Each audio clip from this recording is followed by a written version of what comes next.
국민 MC 유재석의 부캐, 유산슬의 노래로도 유명한 합정역. 그런데 합정역 근처에 외국인 공동묘지가 있다는 사실 알고 계신가요? 그것도 걸어서 5분밖에 안 걸릴 정도로 가까운 거리에 위치해 있는데요. 그렇다면 이곳은 과연 어디이며 무슨 이유로 합정역 근처에 외국인 공동묘지가 있는 것인지, 그리고 이곳에 안장된 사람들은 누구인지 지금부터 제가 하나씩 알려드리도록 하겠습니다.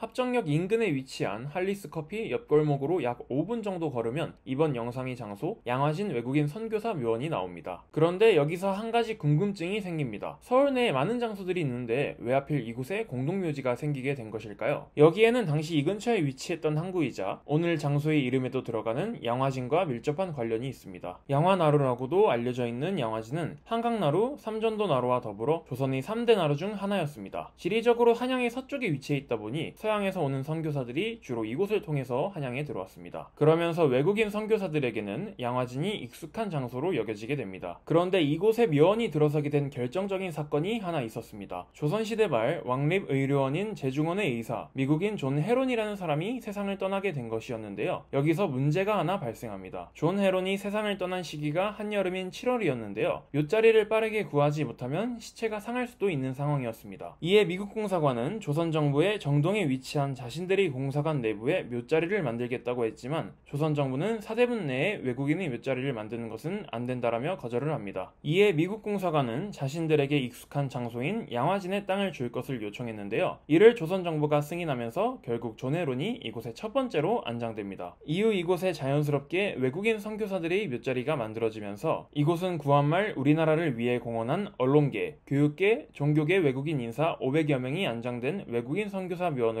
자리 잡게 되었습니다. 말씀드린 것처럼 이곳에는 우리나라에 도움을 준 많은 선교사분들이 안장되어 있습니다. 모든 분들을 소개해드리면 좋겠지만 올해 광복 80주년을 기념하는 마음으로 이곳에 안장된 분들 중 독립운동과 밀접한 관련이 있는 대표적인 인물 두 분에 대해서 소개해드리고자 합니다. 미국 출신의 헐버트는 한국인보다 한국을 더욱 사랑한 외국인으로 유명합니다. 헐버트는 을사늑약이 강제로 체결되기 전 고종의 특사로서 대한제국이 자주 독립을 주장하는 밀서를 미국에 전달하고자 했으나 성사되지는 못했습니다. 이후 얼마 지나지 않아 을사늑약은 일제에 의해 강제로 체결이 되고, 이에 고종은 을사늑약의 부당함을 알리기 위해 헤이그에 3명의 특사를 파견하는데요. 이때 우리에게는 잘 알려지지 않은 제4의 특사가 있었으니 바로 헐버트였습니다. 헐버트는 유럽의 언론 관계자들과 미리 접촉하여 을사늑약의 부당함을 알렸고, 한국 대표단보다 먼저 헤이그에 도착하여 을사늑약의 불법성을 국제사회에 폭로했습니다. 그리고 독립운동 이외에 헐버트의 또 다른 업적이 있었으니 바로 한글의 띄어쓰기를 처음으로 도입한 점입니다. 헐버트는 해방 이후인 1949년에 이승만 대통령의 초청으로 우리나라에 왔지만 연로하고 피로가 겹쳐 입국한 지 일주일도 채 되지 않아 우리나라에서 세상을 떠나게 됩니다. 그는 세상을 떠나기 전 나는 웨스트민스터 사원에 묻히는 것보다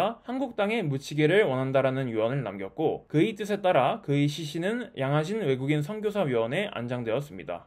영국 출신의 베델은 항일신문사로 유명한 대한매일신보를 창간한 인물입니다. 베델은 당시 일제의 동맹국인 영국 출신이었기 때문에 그가 사장으로 있는 대한매일신보는 일제의 신문 검열을 피하는 데 용이했습니다. 베델은 이 점을 앞세워 신문을 통해 을사늑약의 무효를 주장하고, 이외에도 일제의 침략 행위를 폭로하면서 적극적인 항일 활동을 전개했습니다. 하지만 일제는 이에 대해 영국에 지속적으로 항의했고, 일제에 대한 적대감을 조성한다며 재판을 통해 베델을 추방하고자 했습니다. 재판 끝에 베델은 조선에서 추방당하지는 않았지만 벌금형 및 3주간의 금고형을 선고받게 됩니다. 중국 상하이에서 3주간의 금고 생활을 마치고 조선으로 돌아온 베델은 항일 언론 활동을 지속했지만 심장병이 악화되어 결국 조선으로 돌아온 지 1년 뒤인 1909년 37세라는 이른 나이로 세상을 떠나게 되었습니다. 그의 시신은 양화진 외국인 선교사 묘원에 안장되었고, 이후 시간이 흘러 1968년에 대한민국 건국훈장을 추서받았습니다. 베델이 세운 대한매일신보는 오늘날 서울신문 으로 남아있는데요. 서울시청 옆에 위치한 서울신문 건물 1층에는 대한매일신보를 창간한 베델, 양기탁의 흉상과 함께 그들을 기념하는 공간이 마련되어 있습니다.